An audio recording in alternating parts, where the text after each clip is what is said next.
MA final राजनीति विज्ञान में जो भी विद्यार्थी एमए प्रवेश से प्रमोट हुए हैं, तो कुछ विद्यार्थियों ने ये पूछा है बार बार कि भाई हमारे जो सिलेबस डाला है उसमें पेपर कौन कौन से हैं। तो आज इसी के लिए अपन ने ये एक छोटा सा वीडियो आपके लिए तैयार किया है, जिसमें आप जान सकें कि एमए फाइनल एसएनकेपी गवर्नमेंट कॉलेज नीम का थाना में पढ़ने वाले जो विद्यार्थी हैं राजनीति विज्ञान में, उनके हमने 5 पेपर कौन कौन से निर्धारित कर रखे हैं। तो अपने जो 5 पेपर हैं एमए फाइनल के पॉलिटिकल साइंस में, वो पेपर 3 पेपर आपके कंपलसरी पेपर हैं जो सभी विद्यार्थियों को पढ़ने हैं, लेकिन 2 पेपर जो वैकल्पिक होते हैं, वो जो नॉन कॉलेजिएट विद्यार्थी हैं वो अपने मन मर्जी से जो उनके लगता है एक ग्रुप में से कोई भी 2 पेपर वो चुन सकते हैं। लेकिन चूंकि रेगुलर जो विद्यार्थी हैं एसएनकेपी गवर्नमेंट कॉलेज नीम का थाना में, उन विद्यार्थियों के लिए हमारे महाविद्यालय द्वारा पहले से ही 2 पेपर निर्धारित किए जा चुके हैं, या हमेशा से यही पेपर अपने चलते आ रहे हैं। तो ये 2 पेपर आपके जो 8वां और 9वां पेपर, तो आप एक बार इन सबको देख लीजिए कि कौन से पेपर एमए फाइनल में आपके चल रहे हैं। आपका 4 पेपर आपने एमए प्रवेश में पढ़ लिए हैं पूरे, western thought, Indian thoughts, international politics, और उसके बाद में आपने पढ़ा था public administration theory and practice. अब चूंकि 2 साल का ये कोर्स है आपका एमए का,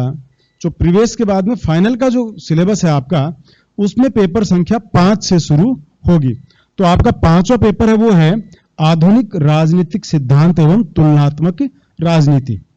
आधुनिक राजनीतिक सिद्धांत एवं तुलनात्मक राजनीति, ये पेपर आपको 3 सेक्शन इसके बने हुए हैं, जैसे कि आपने पहले भी पढ़े हैं। पहला सेक्शन है उसमें राजनीति विज्ञान का परंपरागत आधुनिक दृष्टिकोण, व्यवहारवाद, उत्तर व्यवहारवाद, उसके अलावा पॉलिटिकल डेवलपमेंट की थ्योरी है, संरचनात्मक प्रकार्यात्मक सिद्धांत हैं, व्यवस्था सिद्धांत हैं। ये सारे सिद्धांत आप इसमें पढ़ते हैं, जो विभिन्न राष्ट्रों की जिनमें व्यवस्थाओं की तुलना की जा सकती है, ये सारे आपको देखने हैं। बी सेक्शन में आपके राजनीतिक आधुनिकीकरण, राजनीतिक विकास, समाजीकरण, संस्कृति, समूह सिद्धांत और लासवेल का वितरणात्मक सिद्धांत शामिल किया गया है। और सी सेक्शन में आपके इसमें लोकतंत्र, निरंकुश तंत्र, संसदीय अध्यक्षात्मक, संघीय एकात्मक, उनके कार्य, दलीय व्यवस्था, दबाव समूह और एवं जनमत, इस तरह के ये जो टॉपिक हैं ये लिए गए हैं। तो राजनीति विज्ञान का जो एमए फाइनल का 5वां पेपर आपका है, ये आपको मॉडर्न जो पॉलिटिकल थ्योरी है उसके बारे में आपको इसमें बड़े प्रश्न आते हैं, छोटे प्रश्न आते हैं, 2 नंबर के, 5 नंबर के और आपके 20 नंबर के जो क्वेश्चन है, आपने पैटर्न पहले देखा है, उसके हिसाब से आपको इनमें तैयार करने हैं। ये पेपर आपके जो भी एमए फाइनल के पेपर हैं, ये सभी पेपर आपको नेट में भी आपको इनका एक बड़ा पोर्शन इसमें मिलेगा आपको एमए फाइनल का। तो आप इनको इस तरीके से तैयार करिए कि आपकी एमए फाइनल भी अच्छी तैयार हो जाए, और आप जो अभी दिसंबर में एमए फाइनल होगी उसमें भी आप बैठेंगे, उसके बाद में जो जून वाली, तो उनमें भी आप जब बैठते हैं तो इस तरीके से आप तैयार करिए कि एमए फाइनल भी काम आ जाए और आपके नेट में भी काम आ जाए। उसके अलावा जब आप में से कई विद्यार्थी जो बीएड वगैरह करेंगे तो स्कूल लेक्चर का एग्जाम देंगे, नेट करने के बाद में कॉलेज लेक्चर का एग्जाम देंगे, और आईएएस में भी यदि वैकल्पिक सब्जेक्ट आप पॉलिटिकल साइंस रखते हैं, तो ये पेपर सारे ही पेपर आपके बड़े अभी से तैयार करेंगे तो आप इनको आराम से उसी तरीके से, क्योंकि अब आप एमए फाइनल में हैं तो इनका विश्लेषणात्मक प्रश्न आप इनको, इनके उत्तर हैं वो तैयार आपको करने हैं। 6ठा पेपर है आपका, वो आएगा भारतीय शासन एवं राजनीति। जो आपने इंडियन कॉन्स्टिट्यूशन पढ़ा है उसी का प्रैक्टिकल में किस तरीके से हम स्वरूप है वो आपको इसमें देखना पड़ेगा। इंडियन गवर्नमेंट एंड पॉलिटिक्स, जिसमें एमपी रॉय की किताब आप पढ़ सकते हैं, एम लक्ष्मीकांत की बुक आप पढ़ सकते हैं, और इसके साथ ही प्रतियोगिता दर्पण है, इकोनॉमिक पॉलिटिकल वीकली है, इंडिया टुडेज वगैरह, इनके जो भी आपके, इसके अलावा जो आपको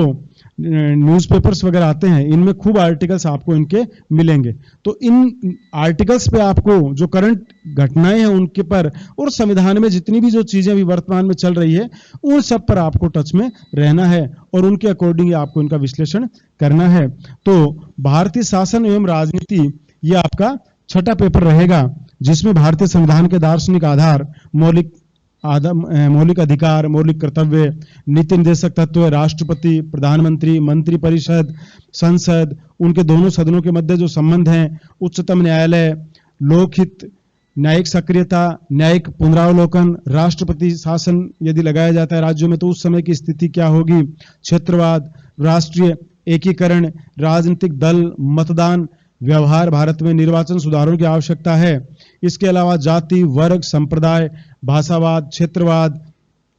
अल्पसंख्यक, सामाजिक और आर्थिक न्याय की समस्याएं, भारतीय राजनीति में संचार की भूमिका इत्यादि, ये सब आप इस पेपर में पढ़ेंगे। तो इन पेपर में आपके सैद्धांतिक के साथ साथ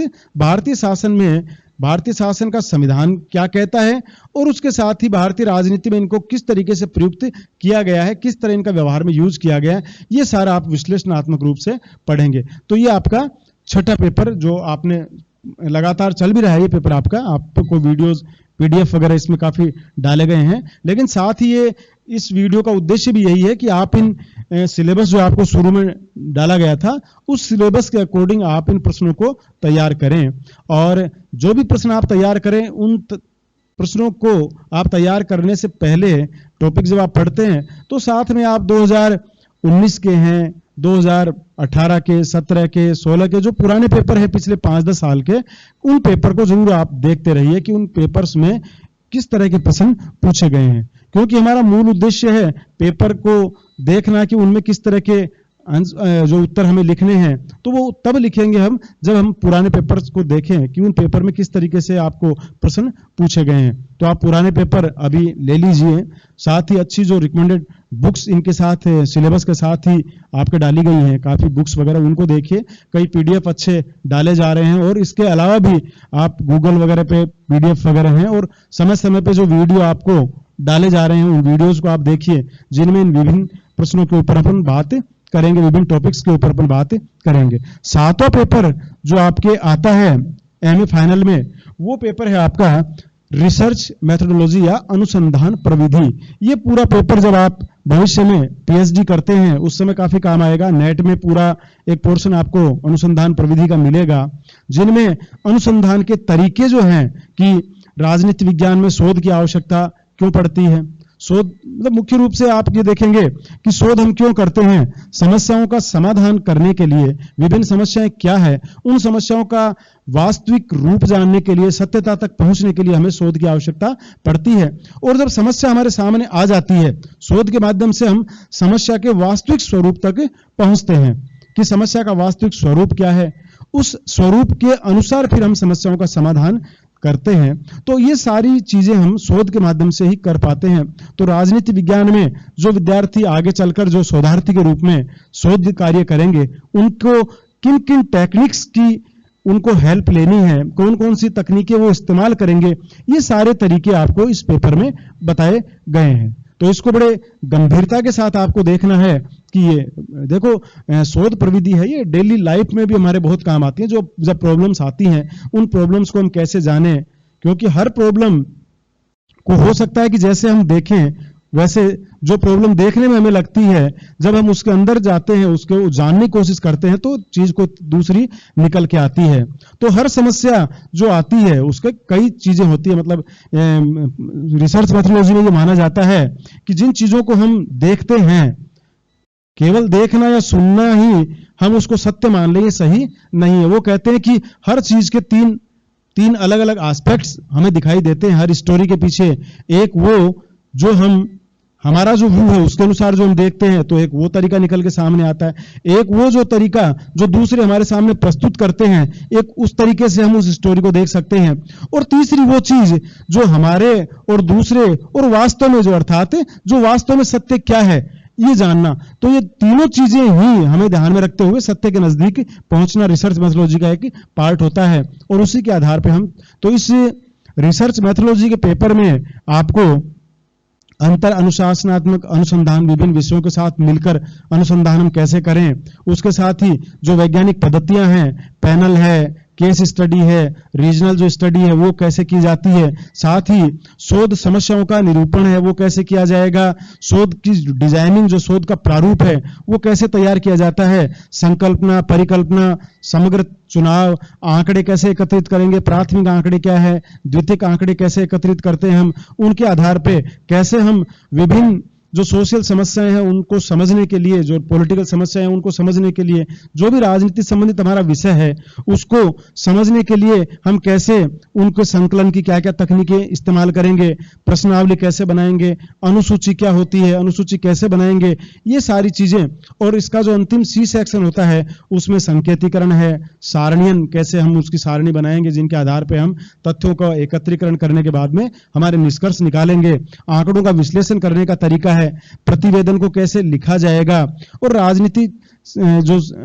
राजनीति विज्ञान है, राजनीति शास्त्र है, उसमें सिद्धांत का निर्माण कैसे होता है, इसके तरीके आपको बताए जाएंगे। तो शोध प्रविधि में आप इन सारी चीजों को जान पाएंगे। तो हमारा 7वां पेपर रहेगा शोध प्रविधि। 8वां पेपर जो हम वैकल्पिक पेपरों में से हमने निर्धारित कर रखा है एसएनकेपी गवर्नमेंट पीजी कॉलेज में, वो हमने कर रखा है लोक अंतर्राष्ट्रीय विधि, पब्लिक इंटरनेशनल लॉ। अंतर्राष्ट्रीय कानून के बारे में इसमें आप जान पाओगे। अंतर्राष्ट्रीय कानून क्या है, अंतर्राष्ट्रीय कानून का संहिताकरण क्या है, अंतर्राष्ट्रीय कानून विधि का स्वरूप है भी या नहीं है, अंतर्राष्ट्रीय न्यायालय क्या है, यूएनओ के बारे में हम इसमें चर्चा करेंगे। उसके बाद में हम अंतर्राष्ट्रीय विभिन्न कानून हैं वो अलग अलग सेक्शन में आप जान पाओगे। पूरा सिलेबस आपको प्रारंभ में डाल दिया गया है, आप उसमें देखिए किस तरीके से प्राइस कोर्ट क्या होता है, समुद्री कानून क्या है, हवाई युद्ध के नियम क्या हैं, किस तरीके से नाकाबंदी की जाती है, ब्लॉकेड वगैरह, ये जो सारी चीजें हैं, अंतर्राष्ट्रीय क्षेत्र में किन किन नियमों की पालना की जाती है, वो सारे हम अंतर्राष्ट्रीय कानून में पढ़ेंगे। तो इसके लिए बीएल फड़िया है, इसके कपूर साहब है, इनकी बुक्स वगैरह हैं, और भी आप लोक अंतर्राष्ट्रीय विधि के संबंधित समय समय पर जो पीडीएफ डाले जाएंगे या गूगल वगैरह पे आप नेट के माध्यम से कई आप टॉपिक डालिए, और पुराने पेपर आप जरूर पढ़िए। कुछ विशेष केसेस जो डाल रखे हैं, केसों का हवाला देके हम कई चीजें सिद्ध करेंगे, तो वो विशेष केस कौन कौन से हैं वो आप पुराने पेपर जब आप पढ़ेंगे तो आप इन चीजों को जान पाएंगे। तो हमारा 8वां पेपर है वो है लोक अंतर्राष्ट्रीय विधि, और 9वां जो पेपर है वो हमारा फॉरेन पॉलिसीज का हमने चुन रखा है बी ग्रुप में। जो महाशक्तियां हैं उनकी फॉरेन पॉलिसी और भारत की फॉरेन पॉलिसी है जो फॉरेन पॉलिसी, उसके बारे में हम जान पाएंगे। यूएसए की फॉरेन पॉलिसी आपको देखनी है, चेंज क्या क्या होते हैं, नए संदर्भ में क्या है, अंतर्राष्ट्रीय समस्याओं के संदर्भ में यूएसए की, और अलग अलग जो राष्ट्रपति हैं उनके काल में हम फॉरेन पॉलिसी को जानेंगे। तो स्पेशली जो नए हैं, जैसे मान लीजिए अभी ट्रंप की फॉरेन पॉलिसी क्या है, वेस्ट एशिया के प्रति क्या है, साउथ एशिया के प्रति क्या है, विभिन्न समस्याओं के प्रति क्या है, इंडो चाइना रिलेशनशिप क्या है, Indo USA relationship, USA China relationship, ये सारे आप विभिन्न विदेश नीतियों में देख पाएंगे। तो इसमें स्पेशली आपको भारत, यूएसए, चाइना, और इनके अलावा जैसे आपके सिलेबस में पाकिस्तान की फॉरेन पॉलिसी इसमें निर्धारित कर रखी है, कई बार चेंज भी कर देते हैं, यूके की फॉरेन पॉलिसी वगैरह। तो ये जो भी सिलेबस में आपके डाल रखा है वो फॉरेन पॉलिसी आपको इस बार देखनी है। तो स्पेशली आप इनमें 3 फॉरेन पॉलिसियों पर विशेष फोकस करेंगे, यूएसए, चाइना और इंडिया। इनके आप नोट्स अभी से तैयार करते रहिए। उसके बाद में जो कुछ सामान्य अलग देश हैं, पाकिस्तान वगैरह, और उनकी फॉरेन पॉलिसी कुछ पार्ट्स आपसे पूछे जाते हैं। तो आपका 9वां जो पेपर है, 9वां जो पेपर है वो है विदेश नीतियों का। और इसके लिए मैं फिर आपको कहूंगा कि आप नेशनल लेवल के जो भी अखबार हैं, स्टेट लेवल के अपने अखबार हैं, उन अखबारों को आप समय समय पर पढ़ते रहिए। कुछ मैगजीन्स आप पढ़ते रहिए, economic political weekly, world focus वगैरह, इन के अंदर आपको फॉरेन पॉलिसी संबंधित बहुत मैटर मिलेगा। अलग से आप यदि बुक ढूंढना चाहें तो अपडेट बुक्स हो सकता है आपको नहीं मिल पाए, लेकिन इनके आर्टिकल्स वगैरह हैं, सेमिनार्स वगैरह हैं, आप जब इन पे जाएंगे ऑनलाइन वगैरह, या आप अखबारों में जब इनको ढूंढना शुरू करेंगे तो आपको इसमें बहुत मैटर मिलेगा। उस सारे मैटर को आप अभी से एग्जाइन करते जाइए, कंपाइल करिए, उनके नोट्स तैयार करिए, ताकि हमें एग्जाम में बहुत ज्यादा समस्या नहीं आए। और इनके लिए भी वो फिर मैं आपको कहूंगा कि इन 5 पेपर्स के लिए आप पुराने पेपर जरूर देखिए। पुराने जो पेपर हैं, पिछले 5-7 साल के पेपर हैं, जब उनको आप देख लेंगे, अभी ले लीजिए आप उन पेपर्स को और उसके अकॉर्डिंग ही अपने 5 आप रजिस्टर डाल के अलग अलग पेपर आप तैयार करते रहिए। और इससे संदर्भ में कोई भी चीजें आपको पूछनी है, व्हाट्सएप ग्रुप आपका बना रखा है, उस व्हाट्सएप ग्रुप पे सबके नंबर हैं, हर प्रोफेसर साहिबान जितने भी उससे जुड़े हुए हैं उन सब से आप व्यक्तिगत संपर्क कर सकते हैं, या अन्य कोई समस्याएं हैं तो आप अलग से आप पूछ सकते हैं। व्हाट्सएप पे अपनी समस्याएं अलग से भी आप डाल सकते हैं। तो ये सारे जितने भी पेपर्स वगैरह हैं, ये इसीलिए स्पेशली आज आपके लिए तैयार किया कि भाई कुछ विद्यार्थियों ने पूछा कि सर जो पेपर है उसमें बहुत से डाल रखे हैं, तो हमारे जो एसएल के भी गवर्नमेंट कॉलेज में कुछ निर्धारित पेपर हमने कौन कौन से कर रखे हैं। तो इसके लिए मैंने आपको बताया कि हमारे यहाँ ये 5 पेपर हैं: आधुनिक राजनीतिक सिद्धांत एवं तुलनात्मक राजनीति, भारतीय शासन एवं राजनीति, अनुसंधान प्रविधि, लोक अंतरराष्ट्रीय विधि और विदेश नीतियां, यूएसए, रशिया, चाइना, इंडिया, ये जो है। तो ये सारे 5 पेपर आपको तैयार करने हैं और इन्हीं के अनुसार इससे संबंधित कोई भी चीजें हैं तो व्हाट्सएप ग्रुप पे आपको लगातार हम भेजते जा रहे हैं। वीडियोस वगैरह जो बना रहे हैं मैडम वगैरह सर वगैरह, वो आपके सामने आ रहे हैं। तो आपको इसके अनुसार आपकी एमए फाइनल की तैयारी शुरू कर देनी है, लिखना शुरू कर दीजिए। और जो नेट की जो बच्चे तैयारी कर रहे हैं, जितने भी बच्चे, वो सारे के सारे इनके ऑब्जेक्टिव्स भी साथ में देखते जाइए कि जिस टॉपिक को आप तैयार कर रहे हैं उसके ऑब्जेक्टिव कौन कौन से बन रहे हैं। नेट के पुराने पेपर ले लीजिए, स्कूल लेक्चर, कॉलेज लेक्चर के पुराने पेपर ले लीजिए आप ऑब्जेक्टिव, और उन पेपर्स में इन सब्जेक्ट्स में जो भी आपको मिलता जा रहा है उनको अलग से आप टॉपिक वाइज उनके ऑब्जेक्टिव आप अलग छांट के रखिए, उनको हल करिए। जो चीजें नहीं समझ में आती है वो आप व्हाट्सएप ग्रुप पे पूछ सकते हैं। ओके।